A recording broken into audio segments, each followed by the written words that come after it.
बस्तर संभाग। बस्तर संभाग में हमने पहला देखा नारायणपुर जिला, आप देखते हैं दूसरा बीजापुर जिला। ये जो ज़िले हैं, ये ज़िले आपको मौखिक याद होने चाहिए। वहाँ की जो स्पेशलाइजेशन है उस एरिया के, उस ज़िले के, वो चीज़ आपको याद होना चाहिए मौखिक। जैसे कि हम बात करते हैं विजयपुर जिला का गठन कब हुआ? 2007 में हुआ। 2007 में ही नारायणपुर का भी गठन हुआ है ना। नारायणपुर बीजापुर, इसको किसको काट के बनाया गया जी?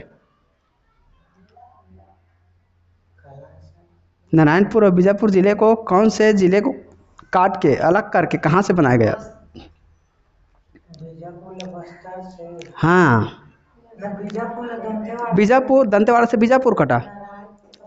हाँ, बस्तर से नारायणपुर बना है ना। यहाँ पर आप डायग्राम देखिए ना, ये बीजापुर आपका दंतेवाड़े से कटा और नारायणपुर कहाँ से कटा आपका? ये बस्तर से कटा। पहले बस्तर था ऐसे पूरा ऐसे, अरे पूरा दंतेवाड़ा था ऐसे करके, है ना। तो वही है। तो हम देखते हैं 2007 में बीजापुर जिला का गठन हुआ और NH 63 जो बीजापुर, दंतेवाड़ा और आपका बस्तर, ये तीनों आपका ज़िले से होकर के वो गुजरता है। और NH 163 में भोपालपट्टनम स्थित है। यहीं पर भोपालपट्टनम संघर्ष हुआ था। मुख्य खनिज की बात करें तो कोरंडम और गार्नेट, है ना। तो जो कोरंडम और गार्नेट ये पाया जाता है मुख्य खनिज। राष्ट्रीय उद्यान की बात करें तो यहाँ पर इंद्रावती राष्ट्रीय उद्यान पाया जाता है। 1978 में इसकी स्थापना हुई थी और 1258 वर्ग किलोमीटर जो है आपका ये क्षेत्रफल में फैला हुआ है। 1983 में इसका स्थापना हुआ था। जो प्रदेश का प्रथम क्या है? प्रोजेक्ट टाइगर है भाई, ठीक। फिर देखते हैं भैरमगढ़ राष्ट्रीय उद्यान, इसका भी स्थापना कब हुआ? 1983 में हुआ और 139 वर्ग किलोमीटर क्षेत्र है ना। क्षेत्र की बात करिए और स्थापना वर्ष, इन दोनों को याद रखिए। तो 1939 में मुझे क्या हुआ? 1983 में जब मुझे भ्रम हुआ तो 139 बार मैं क्या किया? उठक बैठक किया, है ना जी, ऐसे याद रखिए। और जो इंदिरा है, उस इंदिरा को 1983 में इसको भी क्या हुआ जानते हो? 1258 वर्ग किलोमीटर तक का इसको सफर तय किया, सबसे अधिक सफर तय किया। और 139 बार इसने उठक बैठक किया। किसने? भैरा काका ने, भैरा काका ने, है ना। ये भैरा काका और ये इंद्रावती दोनों क्या है?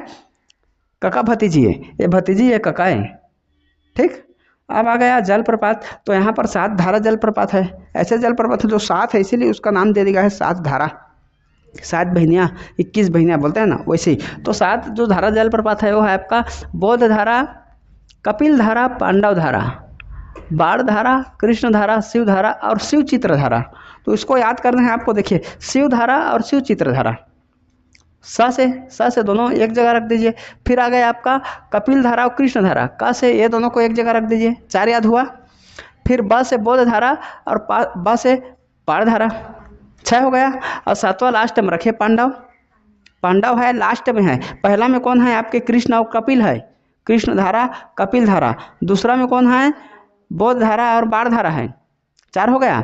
और 2 ठो कौन है? तो वो है आपका शिव धारा और शिव चित्र धारा, 6 हो गया। 7वां में कौन है? पांडव है। तो पांडव जो है अंतिम में हैगा, ऐसे याद रखिए। गुफा कौन है? तो नडापल्ली गुफा, आवापल्ली गुफा और लंकापल्ली गुफा।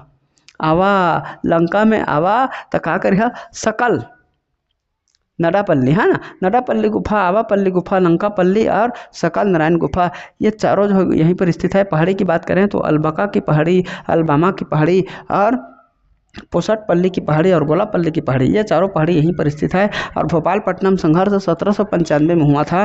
भद्रकाली की मंदिर भी यहीं पर स्थित है, जो यहाँ पर विशाल मेला लगता है बसंत पंचमी के अवसर पर, ठीक है ना। ठीक, याद हुआ?